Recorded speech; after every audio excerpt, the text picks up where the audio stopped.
Going, keep going. Facebook Live. That's it. We have a great cast. I think we're good. We're live. We're not dead. We are alive in the flesh, but not really on a screen. I feel like on the screen is kind of the same as in the flesh these days. So These days. it is very true.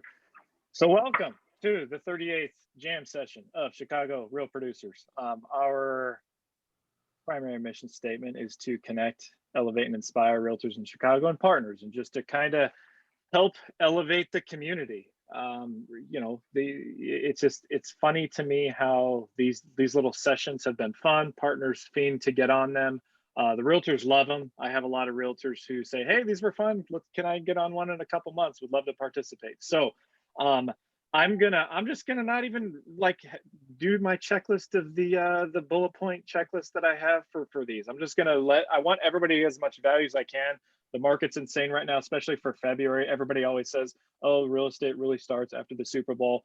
I mean, it was starting early January. At least that's what the feedback that I've been hearing. So I'm gonna allow the realtors to introduce themselves, and then I'll let the partners introduce themselves. And I am literally gonna shut up and get out of the way unless there is like a 27-second awkward pause. I have some conversation starters here on the side, but I don't foresee that happening because we have a great group. So agents, go ahead, introduce yourselves. Anna, why don't you kick us off and go ahead. Hey everybody, I'm Anna Huls. I am a broker with App Properties and I've been in real estate since 2006. Hi everyone, I'm Janelle Dennis and this is starting my 18th year all with App Properties. So it's off to a busy start.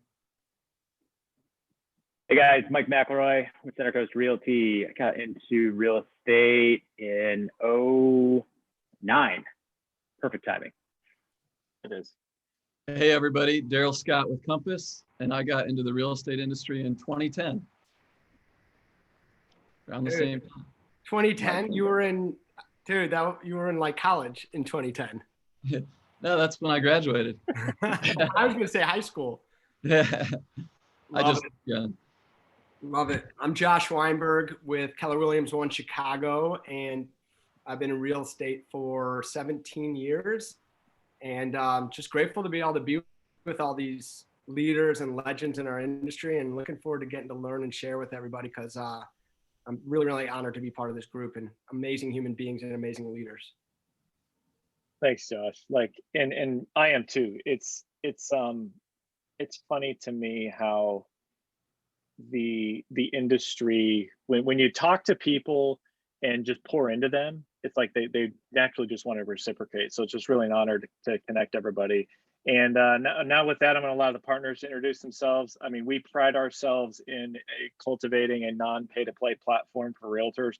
Most people on here know this, but like all the features that we do, the realtors don't pay for it. It's all on nominations and production. But like I literally cannot do what I do without the partners and the support and people essentially taking a little bit of a risk on me. And saying, "Hey Andy, here's some funding. Of course you're going to get my brand in the publication." That's kind of the crux of what we do. But I mean, just the way to connect people. I have found I am a big believer, iron sharpens iron, high tide raises all ships. That's in the Bible, but I mean it is cliche, but as they say, cliches are cliches for a reason. So it's an honor to connect this group, but I literally can't do it. I'm very sarcastic. I have a dry sense of humor. I don't take myself seriously, but I mean, I literally cannot do what I do without people like David and Marc. Davor hopefully will be joining us from Arete Renovators in a sec, but I want to give our partners, a few seconds just to introduce themselves. And they're here just to lend support and, speak into how they can support the industry and, how realtors can lean and leverage their services. So David, why don't you go ahead, sir? Hey, I'm David Cieslak with Signature Staging. We are actually celebrating our 10th year staging in Chicago this year, but I've actually been staging in Chicago for the past 15 years. Hi, everybody. I'm Marc Cervantes. I'm an attorney that focuses on real estate, and I've been practicing for 20 years in real estate. I think the most tenured, Marc. That's great. Well, that's it. This is the part where I shut up and get out of the way because, I mean, you can ask my wife. I don't like hearing my own voice talk, and she doesn't either. So This is your time. What do you got? We got 53-ish minutes. What do you guys want to start jamming about? Josh, when we were kind of pre-gaming, you had sort of a good idea. So I'll let you kick us off, my man. I love, by the way, jam session, like that's right up my alley because I love music. So I won't do too many puns and plays on words, but I think it'd be great to, David. I mean, obviously you're a legend in the staging world, and I've always respected you ever since. I'm serious. Thank you. Over the years, just it's really cool to see what you're doing, and obviously you are like the best of the best. So I think what would be helpful to know, especially like from your perspective, like what we're seeing in the market with inventory and lack of, especially in most neighborhoods, what you're hearing from sellers when you're meeting with them in regards to staging, whether it's vacant or like what trends you're seeing, and like let us hear it, because I think it's obviously a huge value prop to all sellers to have their home staged. And I agree, even in today's market, you only have one chance for that first impression, and you still want to put your best foot forward. What I can say is, I'm sure we're all in agreement that the Gold Coast is a little bit harder right now, but we're still staging down there, especially high rises. I think people are looking for more, we're doing a lot of single family homes right now because people are looking for more space, especially in these times. People are home more, they want more amenities. So as far as sellers go, we always offer options, especially in these times. Obviously you want to stage as much as a listing as you can. Sometimes working with a broker, sometimes it's just not feasible. So sometimes we just target the main areas. And that's something we've always done, whether it's the main level, the primary bedroom, primary bathrooms, those key areas. So that's still something that we do, even more so now than in the past. But also we've started offering, we own all our own furniture. So we've also started offering more flexible leasing terms, especially for those people that may not be able to afford, say, 90 days, 6 months. So we're being a little more flexible on that too, and just working a lot more with clients to, still help them stage and put their best foot forward, but maybe more work with what their current needs are. Awesome. And the pandemic probably also shifted what you're putting into homes as well, like home office, schooling. Yeah, we're doing a lot more home offices, those condos that were strictly guest bedrooms, those are becoming more work from home spaces. We're doing a lot more homework areas for kids, play areas. I mean, outdoor spaces, even if small, are more valuable than ever. So we've really kind of changed our target staging for certain key areas of the house. So I don't know, what have you guys seen as far as different needs during this pandemic? I think staging is critical. I mean, it's always been super important, but I almost think that in this lack of inventory time, having 3 weeks on the market, people know how short the inventory is. So when you've been on for 3 weeks and it hasn't sold, it's like, why hasn't it sold? You know what I mean? So I do think that staging and preparation is critical, and to sell it more quickly is important to what the seller is going to get in their bottom line price. We've got a weird market right now where the denser areas are pretty soft and it's more of a buyer's market. And the further out you get from that, it's more of a seller's market. And I tell people, it doesn't really matter. If it's a great seller's market, perfect. Stage your home and make even more money. And if it's a buyer's market, you have to stage your home or it won't sell and you won't make any money. So you got to do it no matter what. I've got a good friend in real estate, not in brokerage world, but she had a home that she was flipping last summer, and she texted me, and it had only gotten like 4 showings in the first week, and I was like, well, great, not time to panic yet, but she was stressing out about it, and she sent me the pictures, and I took a look at it, and it was also Friday night at like 10 o'clock, so it might not have been my most focused advice. It was like, stage it in all capital letters, and a couple weeks later she staged it and got multiple offers. So it's a no-brainer at this point. I have a quick question for David too. So sometimes do you guys work with, if a client has some furniture in the property, or maybe they can't get it all out of there into storage, do you guys kind of work with some of the sellers where maybe you're staging some of the spaces, or you're kind of mixing and matching with some of their pieces, or how do you work with that? We do. I mean, sometimes it's a little hard because sometimes buyers' furniture is such a specific taste and it's not really targeting the buyer, but we do the best we can. Like we have a job coming up on Thursday where we're adding select pieces to fill in kind of gaps or holes where we had to take some pieces just too specific, or sometimes once you take away all the clutter from a buyer or seller, the room is empty. So you need to stage it. So we do that on select basis. I know when COVID first started, we kind of stopped doing occupied homes just because everybody was, a little more on edge about what was going on. But now we're slowly getting back into working more with occupied homes. We still do room by room consultations. That never stopped, but yeah, we still do install furniture in occupied homes. Good to know. Yeah, I think it's the funny thing about it is like for all the reasons, right, that Mike said too, but it's like when a home's vacant, clearly, well, one, bedrooms feel smaller, right? Every room feels smaller. Mm-hmm. Two, it doesn't feel as homey. People can't picture or visualize themselves. You'd think the opposite. You'd think if like the home's vacant or the room's vacant, it'd feel bigger. I think the other thing is like, even just like a little like wall that might need to be painted. Not that you're hiding anything when you're staging it, but you notice every little like wall that needs to be painted. Whereas if it's staged, people can feel themselves there and they're not worried about, hey, that wall needs to be touched up, right? Yeah, they're a little more distracted by what may need to be done to little projects. Totally. Staging, like, no, go ahead. No, go ahead.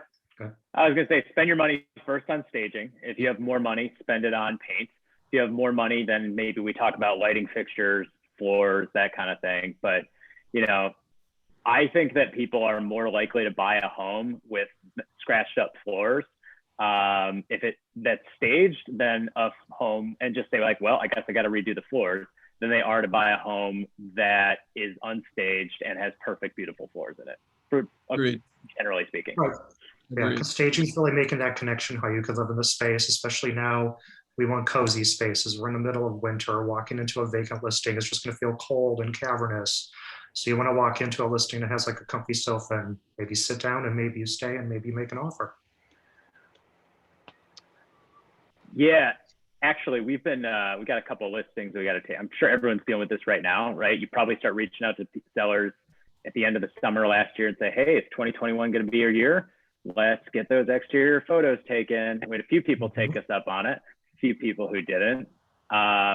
And I want to shout out to Melanie Everett, who was kind enough I offered to buy some exterior photos off of her. And she's like, yeah, just take them. So anyway, if you guys ever need exterior photos of one of our listings, just message me. I'll give them to you. It's fine. Yeah. Like if all you can do is snowy, sad pictures of a roof deck or something like that, which is just, it's the worst when you see a rooftop deck and it's like built out, right, with the trellises and the outdoor kitchen. It's just covered in snow. You just go, oh man, that's brutal. Have you guys been doing any for the exterior shots in particular? I don't really believe in virtual staging on interiors unless it's super necessary, just because like they show up and it's not there, so it doesn't help you. Have you guys been messing with exterior staging, virtual staging, like when they do those nighttime shots or spruce it up a little bit? I'm just curious if anyone has tried that and noticed a significant difference. I have in the past. I think that outdoor space has always been important, and even in the last year or so, been even more important to people, their private outdoor space. So when you have a roof deck, but the seller has moved out and it's now vacant, it's really important to showcase that, I think. So especially with deck space, I think it can really help to showcase that and what it can be. Have you guys seen those when like VHT is doing their like nighttime shot, right? So you take the outside of the building and they make it look like it's nighttime and it's all dramatic. Has anyone tried that and felt like they got really good results out of that? I haven't tried it yet, but I feel like it's interesting. It's an interesting idea that you brought up because I feel like it catches your eye to some degree when you're flipping through properties. I think it stands out a little bit. So I don't know. Agreed. It's funny, like the way we're doing it with like some of our like drone shots or videos that we're doing, it gives you that feel, but we haven't done as much what you're saying, Mike, but I agree. Like, I don't know, it does, when I see a photo like that, it does, like, there's a certain feeling. there's like a certain feeling inside me that like draws me to like want to click more through those photos because of it. So your heart goes pitter patter. Yeah. it's like that right side of your brain that you don't realize that's going off. That's making you like, why do I want to check this out more? So, hey, also Davor just joined us. What's up, Davor? How are you, man? Hey, I'm good. I apologize to everyone for jumping on this late. Joyness of having a 1-year-old. So I had a little emergency. So I'm calling from my car. I apologize. How's everyone doing? Good. Doing good. We're live. We're live right now. You want to introduce yourself and share more about your business? Yeah, of course. So I'm one of the principals for a company called Arete Renovators, Inc. We are fully design and build custom, interior remodeling and exterior. We do a lot of kitchen, bathrooms, interior remodeling. Our really specialty is a lot of high rises. The way we're structured and built, we have a team of project coordinators that handle all the behind the scene work that involves in working in lovely high rises around downtown, right? And then we also have a showroom with 3 designers that provide all the finishes and stuff like that. In the past, we have worked with a lot of realtors. I mean, currently we work with a lot of realtors, helping them stage the home, remodel it, or get it ready for sale, or after the client purchase the homes, we work with their buyers to remodel whatever they need to. So that's pretty much it. Awesome. So that's Darrell, have you done? Go for it, Mike. I was gonna ask Darrell if you've done any. What's your program? The concierge thing, where they will basically front the cash for that. Do you have any success stories from that? I've seen. I saw one listing in the West Loop that I was keeping an eye on, and a Compass agent did that. It sold for like way less than I thought it was going to. But it was West Loop and 2 floors. Right. And I thought the renovation came out beautifully. Like, it looked great, and they flipped it around really fast. So I was just curious if you've had any success stories about that, and what that conversation is like with clients saying like, hey, you should really, do you only do it if you got a really good renovated comp? You say, hey, this will work, or are people pretty receptive to it? Yeah, so it's called Compass Concierge, and a lot of sellers have been really receptive to it. And honestly, it's a quick turnaround now. I think when we first started, it was a little bit slower, and you had to, with the invoices and paying the contractors and getting all that worked out. But now it's really streamlined. So it's quick, and a lot of the vendors are already set up in the program. So, and it helps with anything, right? From landscaping to staging to painting. So it's really interest-free money up front is what the program allows. And it allows quick fixes. It's definitely great for staging, painting, some of those things that we mentioned earlier. And, just getting the home on the market and creating a different product. But, sometimes we're putting, only 10, 15,000 into a property, and we're selling it for 30 or maybe 45,000 more than what we thought we could. So it's been a great program. And are your seller clients pretty receptive to it? Because obviously at the end of the day, they're still hazarding the money. So, what are the kind of situations where, I guess, my instinct, because I've been thinking of doing something like that too. Yeah. And like, if we find the right the right opportunity for it, we totally do that. Yeah. And my instinct, my thought has always been, most of our clients, not all, but most of our clients, it's not the money that's holding them back from doing this. It's, right. They can front the money if they believe in it, that they'll get a return out of it at the sale. Like they would do it. Yeah. It's more just the hassle and maybe not quite believing that they'll really get their money back. Yeah. But also maybe it's just us not pushing it, and we should be recommending this more often. I don't know. Well, I think it's 50-50, right? I mean, I have some clients that are saying the same thing. You know what? I can just front the money. It's no big deal. And we sort of work that way. And that's not a problem. I mean, at the end of the day, it's getting the work done. It's getting the property show ready. It's getting it the way that we want it to look so that it's going to sell the quickest. But the people that have used Compass Concierge, it's great because honestly, they don't have to make a payment until the closing. It comes out of the proceeds from the sale. So I think those people really like it. It's sort of an invoice at the end. It's a part of the closing statement, and boom, it's just done, and the contractors are paid out. So it's been working really well.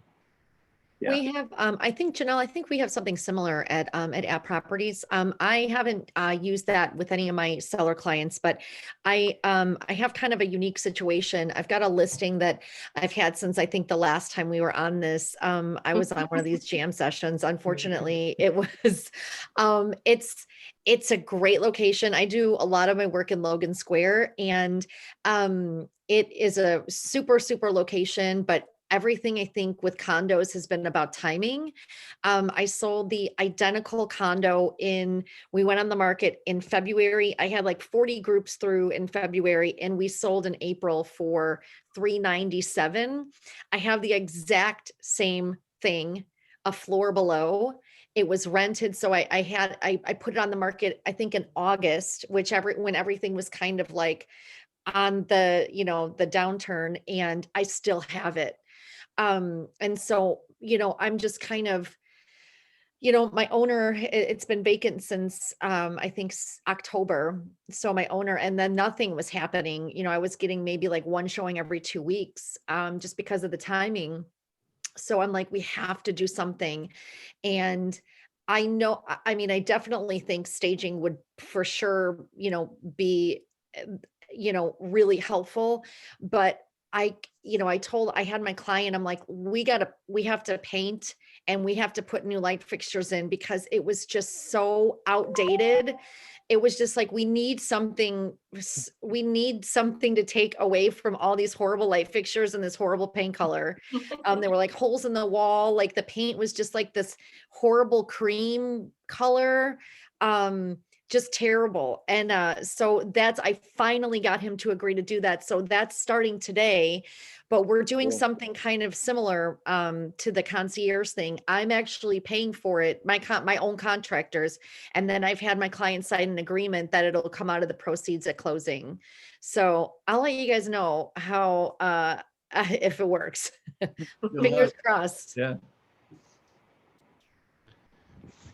Hey, Mark, with the market obviously picking up a lot, and you're on the attorney side of it, are you seeing like crazy things being waived in purchase agreements or during attorney review, since like there's so much activity and demand right now that people are willing to waive things they wouldn't have 2 years ago or a year ago? Absolutely. I do a lot of new construction as well, and we just so one of my agents just sold out 12 or 14 townhomes in 2 weeks. And basically there was a wait list for all those townhomes. And because they're being built in Pilsen / Bridgeport, it's a really hot area down there. And I basically just deny everything in attorney review, and all the buyer's attorneys are just like, okay. And if this was a more stable, regular market, I think I'd be getting a lot more pushback on that with regard to it, because they know that with no inventory, they're not going to find anything else in that great price point in new construction. With regular existing construction that my agents are selling, it's a little bit give and take. So probably since the last 2 weeks, I've got in existing construction contracts, probably about 30 new contracts in about 2 weeks. My agents are really working overtime and getting deals done. I mean, it seems like every email I'm getting, it's a new contract. And it's really give and take. So I have a conversation usually with buyers. Look, inspection wise, I first talk to the agent and say, how did the negotiations go? Was this highest and best? How long was the property on the market for? Because then that will couch how I'm going to ask for certain things. I don't ever ask for everything in the inspection report. That's never been my gig, because with 7.0, I have to remind a lot of people there's certain things I can ask for and I can't ask for. So maybe it's because I've been doing it for a long enough time. I don't mind standing up to my clients. There's the good agents, I've already kind of prepared them for that. I think that's really important for agents to prep their clients, even first-time home buyers, right. That look, if you want this property, or what's normal. And then I'll get the clients like, are you working for me? Are you working for them? I said, no, I'm working for the transaction, and there, certain things that we do and we don't do. And I tend to kind of overpower them on certain things. And then on the sell side, it's the same thing. I've got clients that are moving out of the state because they want to go places where you don't pay state income tax. And then they're just like, look, no matter what, try to get us as much money as possible. Do not lose these buyers. So it really depends on the situation. I always go to my agents first because I like to know how the negotiations went so that the tone of my letters are specific for that transaction. Yeah, that's great. Mark, really, a really quick question for you. If in terms of new construction, what are you kind of preparing your new construction buyers for in terms of taxes right now? Well, it depends. So depending if it's in the city, if it's in the neighborhoods of Cook County, the collar portions, if it's DuPage, if it's Cook, I'm just telling people, look, KG basically sent everybody the COVID reduction, because that's a big fight between attorneys right now, is that, look, KG intended to do that because he thought that the commercial properties tax liability was going to increase. Mm-hmm. That didn't happen. So even though everybody got a across the board reduction in their assessed value, I think the tax rate or the equalization factor is going to increase. Yeah. So, and with new construction, I still tell people, look, it's not a rule, but it's something that it's a guideline I go by, because lenders call me, and especially when they're out of state lenders, Quicken, other big shops that are around the country that just don't understand Cook County. Like, well, we did something in DuPage. I'm like, look, DuPage makes sense. It's just one taxable. They just cut it in half. Cook is not like that. St. Clair is the only other county in the state of Illinois does taxes like we do. And I say, look, be prepared eventually when it gets reassessed that it's going to be 2%. You'll pay roughly about 2% of the purchase price. It's never that high usually, but I say just be prepared for that. So depending on which attorneys, I mean, when I write my contracts, I always do a reparation agreement. Look, I'm not looking for a windfall for my clients, especially my developers. They want to keep their good name, but there's other attorneys that write it say, look, we're only going to do tax preparations based on the last ascertainable. And that's always a fight, because I say, look, last ascertainable is based on vacant land or land with a partial improvement. Nobody's looking for, taxes were never meant to be a contest of winners and losers. Everybody just should pay their fair share. So once again, since I do a high volume, I deal with a lot of other attorneys on the other side where I can just pick up the phone and I say, look, I know your contract says this, but we got to come up with a more equitable solution. Mm-hmm. Some other attorneys just kind of lay down and just deal with it. But, I try to fight in tooth and nail. Then it gets to the point where I tell my clients, I don't think this is fair, but they say, I want to buy this thing anyways. So I make them sign a rider that says, I explained the tax liability, so they can't call me a year from now and say, why didn't you ask for more? Right. Mark, when you say the equalization, when you say rates are going to go up because they took that reduction in value, and it's going to you think that's going to kind of balance out a little bit, or eliminate a lot of that? The budget of Cook County hasn't decreased. Right. So if something has to give, right? So if the commercial rates, if the commercial properties are not paying more in tax dollars, then the residential side is going to have to pick it up. And all the state's going to do is raise the state equalization factor or the tax rate of your neighborhood. Mm-hmm. So here's my concern looking ahead to 22 and 23. And I'm curious if you think this is a real concern. Do you guys remember when the parking meters, they said, hey, you don't have to park, you don't have to pay on Sunday anymore, but the trade-off is you got to pay until 10 o'clock. And then everyone was like, wait, now there's nowhere to park on Sunday. And they're like, oh, okay, you got to pay on Sunday again, but you still have to pay until 10 o'clock. Like they didn't roll back the other part. Is that what's going to happen with this, where the assessment is going to go back to what it should be, and they're going to keep the equalization rate? Are they going to keep the rates higher, or will they balance it out? And then you got to remember, city properties get reassessed on their triennial in 2021. Mm-hmm. So I think anything that KG did is going to be undone for 2021. So I'll just be rolled back. He's going to increase any savings, quote unquote, you saw. I mean, that was, if you ask me, KG did that because he wanted to prove to everybody that voted for him that, hey, I did something for you, and it wasn't me that increased your taxes. Mm-hmm. Okay. I had a question for all you realtors. So I've been seeing a lot of escalation clauses. when you guys enter into either a listing with a client, are you guys pricing out, obviously you're looking at comps, but are you pricing it out below what you think so you can get competition? And then on the other side, with regards to escalation clause, when you have a buyer, how are you preparing them for if their offer gets accepted and it comes to inspection items or other negotiations during attorney review? I always try to price my listings, a little bit above where I think that the true market value is, but not too far above so that it just sits there and doesn't sell. So I do try and price it a little bit above what I feel like the appraised value will be. And I look at escalation clauses as a seller's agent, but when you're comparing escalation clause to escalation clause, I do usually forewarn buyers agents in advance that if I have escalation clauses competing against one another, I may come back to you and just ask for a single price. Yeah, I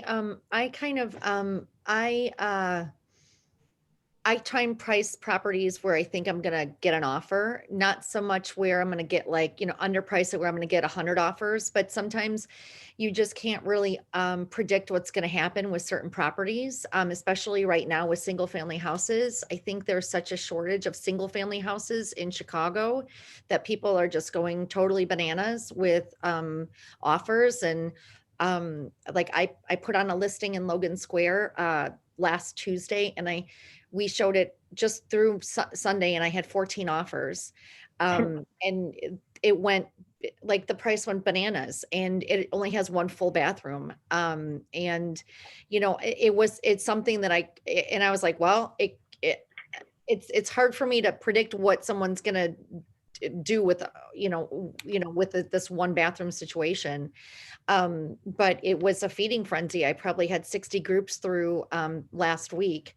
And in terms of escalations, I personally have mixed feelings about escalations. I don't really like them when I represent the seller, just because I think sometimes the seller, if they know that you would pay, say $350, but then you only want to pay $325, if somebody else doesn't bid up that high, the seller might say, well, they would have paid $350, so they feel like a little shortchanged on that. But then in terms of me being their agent, it's very difficult. Like this situation here, I said no escalation clauses to everybody, because if I have 14 offers and 13 escalation clauses, it's just like, how do you even keep track of all of that? It's just like, it just gets a little out of control. But then on the buy side, I don't mind using them on the buy side if I think that there's only 2 offers, and I just don't know what's that other agent or that other buyer is going to pay. So I shouldn't say I've gotten away with it on the buy side, but I've gotten away with it successfully on the buy side. But I kind of like them for different and don't like them for different reasons. I I love agree. escalation clauses. You do? I love them across the board. I think every buyer that we've worked with has been more willing to increase the top end of their cap, their not to exceed number, if they know that they edged out someone, whatever, we'll make up a number. Let's just say it's $950.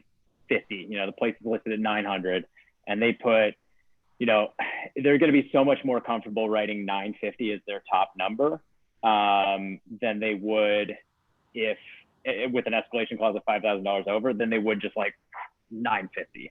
Maybe the best offer is 925 and we just overpaid for this place by 25 grand. But if they see that other offer at 945 and then they hit 950, they go, cool. Now we know that we edged them out. We only paid $5,000 more than the next craziest person. And from the seller's perspective, you could just counter and say, saw you guys were willing to do 950. Sounds good to us. And they might say, well, show me that 945. And you go, no, we just decide if we want to do that or not. It's still part of the negotiation, but it's a way of, it's kind of I think buyers hate to hear multiple offers, and sellers love to say it. and sellers, you know, and the reverse is true with escalation clause. So it's just, I don't know, it's a little real estate judo, you know, one move and this is the counter to it, and it just kind of balances things out a little bit. I mean, I do think buyers will pay more. Legally speaking, do they have to show you? I mean, if you ask to see that other contract, I mean, they don't have to send you at least the first page or a part of it with the name crossed out. I think what Mike was saying was, you don't need to accept an escalation. You can technically say, hey, we're not going to execute the escalation. We're countering with the 950. It's essentially countering a 950 offer, right? So in regards to like the actual escalation on there, it says like, you know, if there's a rider through the Chicago Association of Realtors that says, you know, basically an escalation for any, I'm drawing a blank right now on the verbiage, but basically I'll think of it when I'm not talking, but what's that? Bona fide offer. Yeah, bona fide. There you go. Thanks for looking out. Thanks for having my back, Anna. Yeah, like a bona fide offer. So in that situation, yeah, I mean, they would if you can ask for it and they can share. But Mike's point was just saying that you don't essentially you don't have to accept it. You can essentially counter it. I think it's all perspective, right? And I think there are benefits to buyers and there definitely are benefits to sellers. And Mike brought up a great point. I totally agree. Like, and Anna, when I was listening to you, like it totally makes sense. Like from the seller's perspective, it might not be win-win for them, but if someone is willing to reach and go above and beyond, especially at certain price points, it may not be 1 or 5,000 above a bona fide offer. It might be 15 or 25 grand above a bona fide offer. And in that situation, they are willing to pay up more than they would have. So I think it's all perspective, and like, you know, it's some sellers are going to love it and some are not. And I think it's partly our job to explain the pros and cons to it. You know, I think in regards to pricing, Mark, with your question about pricing, my perspective on how we do is we price it right. Meaning there's different pricing quartiles, right? So for a 500K property, someone looking between 400 to 500, right? If you're priced at 510 and a seller's like, hey, I really want to price at 510, it's like, you might say, hey, you know, if you share and you're like, hey, there's pricing quartiles in that range, it's 25K ranges, meaning someone might have their search set up to 450 or 475 or 5. Well, you can run the back end on through the MLS, right? And run reverse prospecting to see how many people will reach it if you price that same property at 500 compared to 510. If you're getting 40% more buyers that match that, it's like, I personally would rather 500 people, it's on 500 people's eyes instead of 350, right? Yeah. So from that perspective, those pricing quartiles are super important. At a 250 price range, it might be like 10 grand are the pricing quartiles. At $1 million, it might be like 50 or 100K. But I think the key is like, especially in this market, and especially what HGTV and like Pinterest has done to us, right? It's like, it's not like what you're seeing on HGTV. There's 3 ranges. It's like either totally move-in ready, the people who don't want to lay a hand on it, it's turnkey, or it's that third level that's like, you know, they're getting it for 60 cents on the dollar because then they're totally willing to put their work into it. That middle quartile is really, I think, the one getting hurt the most to you know, from the standpoint of either not renovating it, because it's like people either want that move-in ready or something that they can put their work into it, and that middle group is being, I think, impacted the most. And so, yeah, I think that pricing it right at that right quartile is key. Hey, Josh, what do you think? I think you're so right about that, especially the example of, are you going to price it 510 or 500? 500 all day, you're going to get so many more eyes on it. And to your point, reverse prospecting will reveal that. See, we got a place that like, we think it's worth about 560, you know, right? That's kind of what it comps out to. Do you go, you know, and 550 may not actually be a huge difference in terms of eyeballs between 550 and 560. So I actually heard Tommy say this at a panel one time too, and I thought it was really interesting. He was the same way you guys were talking about quartiles. Yeah, people probably search up to like 575. Is it worth it, do you think, to price it? Do you guys, what's your thought process? Like, do you go 575 and just say, hey, anyone who's searching up to 560 is searching up to 575, so we might as well ask for the extra 15? Or how much do you think it matters kind of where in that quartile it falls? Like, you know, it's going to be ranked below a few other places because it's at 560, or does everyone search by maps? It doesn't really matter. Like, I don't know. Do you have a thought process on that? Well, I think that's a great question. I think it's the same thing as like if you're priced at 575 and you drop to 570, hoping that you're going to get a bunch of new buyers in there. Right. You're not in front of a new pricing quartile, so it's the same people seeing it. Right. Maybe that person that was on the fence before is seeing it more as a value.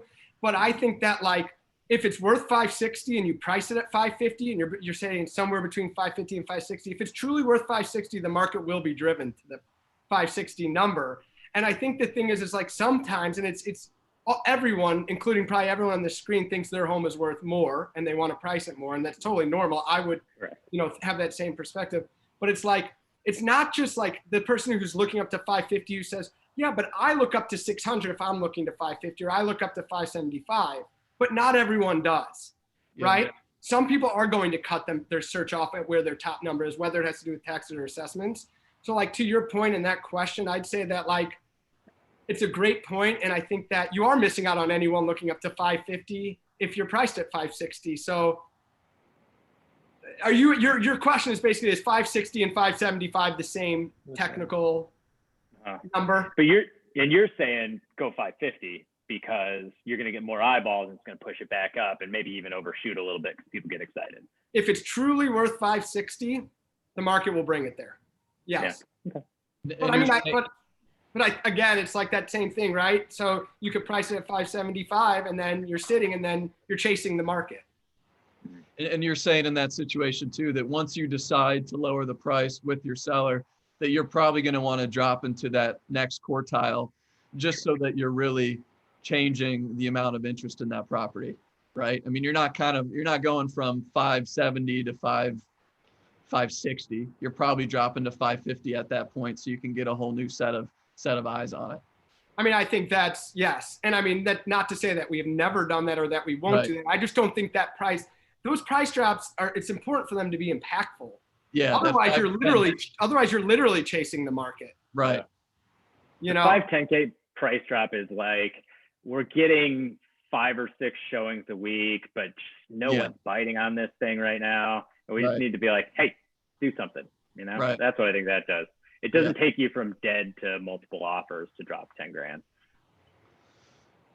To all the brokers, I want to talk about the market right now, because obviously it's crazy what's been going on in February, even from where it was 2 weeks ago. It sounds like we're all starting to see multiple offers, at least on these middle priced properties. I mean, are you guys seeing it across the board in the luxury market as well? And obviously it's different in different locations, suburbs versus Lakeview versus River North. I'm curious to see what you guys are seeing out there at these various price points. Yeah, I've had listings across all price points and had multiple offers across every price point. I just had a single family home that I listed, and I listed it $100,000 higher than brand new construction on the left and brand new construction on the right that had just closed last year. It was a beautiful custom built 2015 home that had really nice high-end finishes and had a lot to offer. So there was a reason that I was pricing it $100,000 more than new construction, but I sold it for $50,000 over what I asked for it.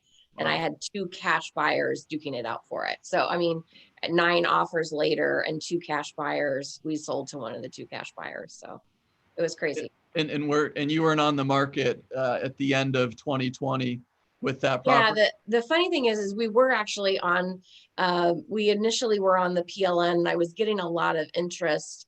I think I only showed it one time because the sellers then pulled back. They were trying to buy in Elmhurst and couldn't find the inventory in Elmhurst. So we're all experiencing that too with our clients that want to move to the suburbs, and the inventory is so light for the quality inventory that our city buyers want out there that they couldn't find what they wanted. So we had to wait to list it until this year, but it all worked out great. They found a great home out there. And then when we sold it in the spring market, which was much better than trying to sell it last fall, it worked out great for them. Awesome. Are you guys seeing that even downtown, River North, Gold Coast? We've got a listing in River North that finally went under contract this year after just sitting all last summer. We've got a couple others that haven't yet. So I'm just kind of curious what you're seeing out there for like those neighborhoods that really kind of. I do think that that market is still to come a little bit like that, but it's definitely going to come back for sure. It's shifting. I feel like it's just starting to shift. I mean, there's some of these listings that have been stale have definitely picked up, and we're seeing a lot more traffic on them now. So Okay. I think, you know, I had a stale listing in River North, similar to you, Mike, that had sat on the market for 90 days. And at the end of the year, we took it off for 2 weeks. We got some new pictures. We took some night photos. We kind of moved things around slightly and came on as a new listing. And then, you know, as of January, it was bananas, multiple offers on the property. And this is in a high rise at 645 North Kingsbury, where a lot of times, you know, there may be 10 other 2-bedrooms on the market at a time. Yeah. So we quickly went under contract in 2021 after we had sat for a while. And this is a 2-bedroom? 2-bedroom, yep.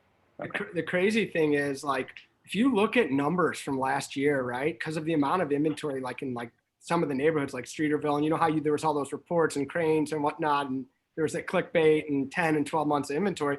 You look at it, the market time, average market time from 2019 and near north side of 2020 went from, it was up 10 days. So it went from like 115 days average market time to 125, which yes, that's up, and you'd think it'd be down because in some neighborhoods, but that's not that bad. And when you look at median sales price for the year, it was up 3.8%. So it's kind of like, yes, there's no doubt there was less demand to live in high rises last year and there was more inventory. But from my perspective, we're already seeing our traction both with sold listings and just activity pick up a lot. Also, if you look at numbers for inventory, and it's down a lot from where it was in like July and August, September and November in near north side in the high rises.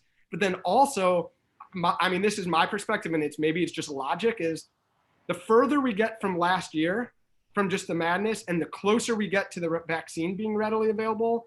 And then the third, which is like the X factor, as more offices reopen downtown, there will be more demand to live in downtown and high rises. I think there will be demand to live in Chicago. Clearly, there's still, the numbers are up in every neighborhood pretty much for homes sold last year. So it's like, yes, people are moving to the suburbs, and yes, people want more space. Yeah, there's still demand and stuff still selling in the high rise markets.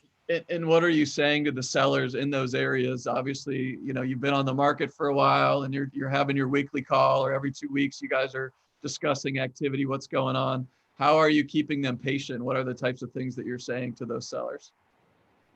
I mean, the key one, it's letting them know what's selling and what's not, and what didn't sell, I think the key is, though, it's also just those pricing quartiles are huge. Like, if you're the price leader and you're the first one to sell out of the 10 2-bedroom, 2 baths, I think we'd all agree, and this is any market, but especially now, if you're priced well, you show well, and you're marketed right, it's selling very quickly. And so very quickly is all relative to what the product is. But like, you know, I think it's just being real with what else is out there. And it's like we were talking about before with the pricing quartiles, like when people are walking into our listings, at any listing, no matter what neighborhood, they're comparing it to whatever else they're looking at, right? So whether they're looking in River North and they're also looking at West Loop or Gold Coast or South Loop, they're comparing it to the neighborhoods. But once they hone in on what home they're moving forward on, right, they're focusing more on either that immediate location, if it's single family in that neighborhood or school, or in high rise in that building probably.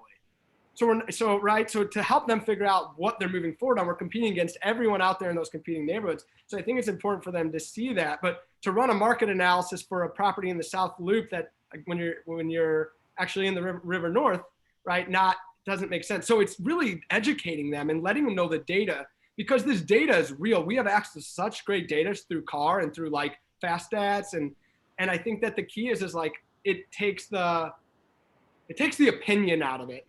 Mm-hmm. It's real data, and it's something we're providing them with, and it's easier to have a real conversation when it's not us saying, hey, I think you should drop because this, right? Does anyone, this is kind of a little sidebar, does anyone use custom areas in InfoSparks? Anyone mess with that? All right, well, then never mind. Instead of Oh, it's great.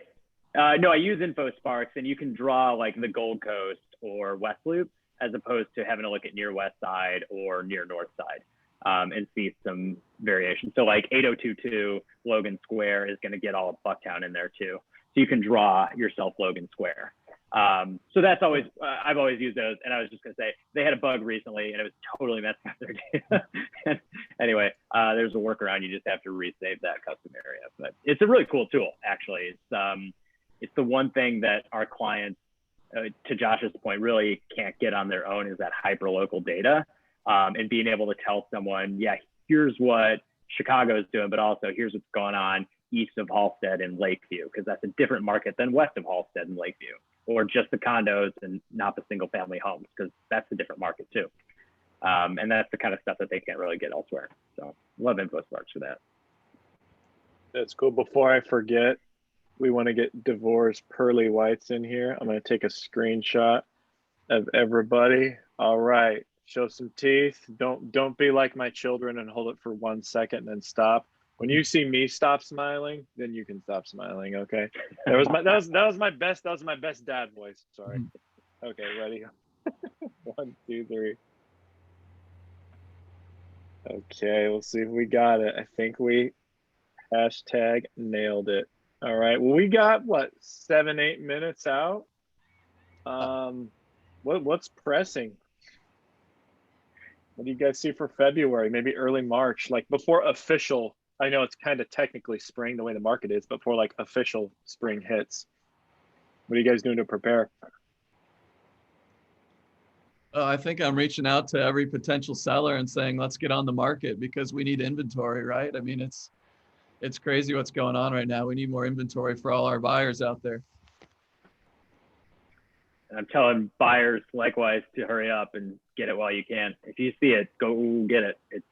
There's going to be more inventory in 2 months, but there's also going to be 3 times as many buyers. So now's your chance. Please tell your buyer clients to get a pre-approval and not a pre-qual, because G-Rate, all the big shops are just really behind. Almost every single file, I have to file a mortgage contingency extension. And forget about it. If it's the end of the month, it's brutal. So tell them to get pre-approvals. Good to know. And this is for realtors and partners too, by the way. This is not just realtors. I mean, every industry is gonna lend some insight here. And I would say now too, if you're planning on going on the market, we've been home a lot, start going through your house, start organizing, start doing those projects, start tackling any outdoor projects you can with all the snow, and call all your service vendors like stagers, painters, contractors, because spring market starts and we get busy, lead times get longer. So the sooner you get on our calendar, the quicker you're going to have a beautiful home on the market.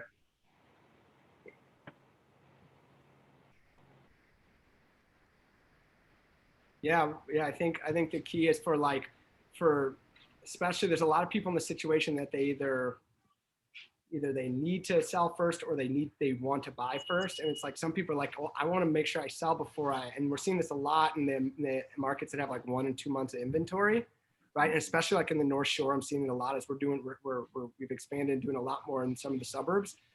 But I think it's like to David's point, is like, getting your place ready, even if that means once you secure your new home, then all we have to do is hit the go button. Right. So even if you're not ready to go live and you don't want to sell until you've secured your new home, all we need to do is hit go if you get your stager and contractor and photos done. And literally we can hit it live that day rather than having to take that 2 to 4 weeks then. Yep. I'm curious whether a thing is going to happen. And I want to know if anyone's had this yet. Has anyone had someone who was renting last year, first time home buyer? They were renting last year and they actually canceled their lease or got out of their lease and just didn't renew it over the summer and moved somewhere else, probably with their parents, and then stacked up like 8 months of rent payments and said, hey, interest rates are 2 3/4%. I'm going to buy a home. Has anyone had that person yet? Because I'm like kind of thinking we might start to see a lot of those people. And I just don't know if it's yet. I'm just curious if anyone's had that yet. Well, we own some rental units actually in the city of Chicago. We actually have over 60 units rentals. Some are in the Gold Coast, some are in Lakeview, and we did lose 4 sets of tenants, 2 in Gold Coast and 1 in Lakeview. We actually still have those units empty, but that has been they move back to Michigan, they move back to Indiana and back to suburbs, live with their parents, work from home, and they can work from anywhere. But eventually they will be coming back to city. Yeah, I mean, people definitely left. I believe they'll be back. I'm just curious what they're going to do when they get here. Are they going to rent again and push those rental prices back up? Are some of them going to? Are more of them going to buy than maybe will? I would probably guess they're going to be purchasing due to the low rate, and they save a bunch of money being at home. They didn't travel. They didn't spend on the rent. I think you'll see a lot more purchases than rentals coming up, at least downtown. I've got a different take on that. So I do a lot of landlord tenant. I represent landlords, and there's a large amount of landlords that are not getting rent payments because of the eviction moratorium. And Cook County, if you guys didn't know about it, just passed through the commissioners, basically an ordinance for Cook County now, which is actually as bad for landlords as this RLTO. And Cook County is now instituted for all the county. So I've spoken with a lot of landlords where the tenants haven't paid since last March. They've been banking all that money because they know I can't evict them. And then there's a movement by the commissioners and the aldermen that say they want all evictions to be sealed. So those are the people potentially that are going to be buyers because they haven't paid rent in 10, 12 months. So it's not as altruistic as the person that moved home because landlords are just really behind the eight ball from what the state and the federal government are doing to them. Mhm. Okay. Well, if you're watching this at home and you haven't paid your landlord in March and you're looking to buy, don't call me. Do not Call do somebody not else. leave a comment if that is Do not slide into my DMs. We'll be that's okay. right. Well, maybe we got a couple minutes. I mean, anybody, what action steps are people taking to kind of either drum up business or just prepare for the frenzy that's coming? What, like two little quick bullet points. Anybody can go. We probably won't be able to get to everybody. I try to do these in 60-minute blocks just to be respectful of everybody's time. And as I'm talking right there, I'm talking too much and not letting people talk. So one quick bullet points of just ammo, takeaways of action steps that you're going to be doing for February. Hiring. I got a couple offers to make, so that's what I'm doing. I like it. One word. That's even better. Increase marketing.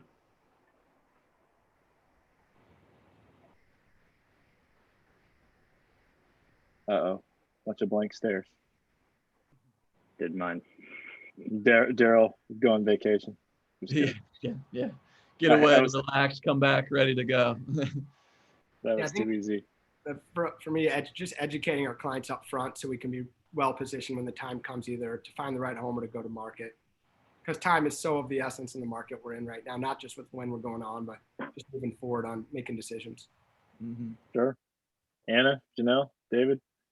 Yeah, I would say marketing, communications, just client connection and getting everybody ready to go. I think that the market started early this year. January was super busy for me and my team. So I think that hopping on board and getting your home out and listed soon is going to be critical. And if you're a buyer, getting in the market as soon as possible too, because you've got a lot of other buyers to compete with and the inventory is still pretty light. So communications, marketing, and preparation for going to market. And us too, it's like we're marketing, we're organizing our warehouse, getting new inventory to keep up with current trends. So we're kind of trying to stay a couple steps ahead of the game because once the floodgates open of spring market, it's my pillow's flying. Any final thoughts? I think that's good. Anna, were you gonna say something? No, I'm kind of piggybacking on what everybody said, just kind of keeping in touch with all your, current clients in your sphere, reaching out and like education, I think is the key, educating the buyers, what the buyers markets, what the market's like for buyers and for sellers. Is that the puppy that wouldn't come in from the snow? Janelle, what's your dog's name? This is Lexi. Oh, so cute. That is cute. Well, hey, everybody, I want to be respectful of everybody's time. So thanks for jamming with us. I'm going to cut the live feed right now. All right, lives off, guys. Thank you so much. Thanks, everyone. Thanks, Andy. Hopefully, Thank it's you, everybody. productive. You guys know the drill. If you want to get on another one of these, we will queue. I think we're booking these out till, I think we're officially in April now with these, because we try to keep it tight knit, 5 realtors, usually 2 or 3 partners. So if you want to hop on another one, let me know. I will send out everybody's info if you want to connect afterwards. Wish you a productive rest of your day. And we'll keep you posted when in-person events. People have been bugging me like, hey, when's the next event? I'm like, yeah, dude, I'm not going to break the law. So that's it. So that's usually my go-to answer. So we appreciate everybody. Thanks so much. Have a blessed rest of the day. Let me know if I can help you in any Bye. way. Andy, thanks for bringing us Bye, together. Andy. Yeah. Absolutely, guys. Take You care. guys. Bye. Adios. Good seeing y'all. Yep.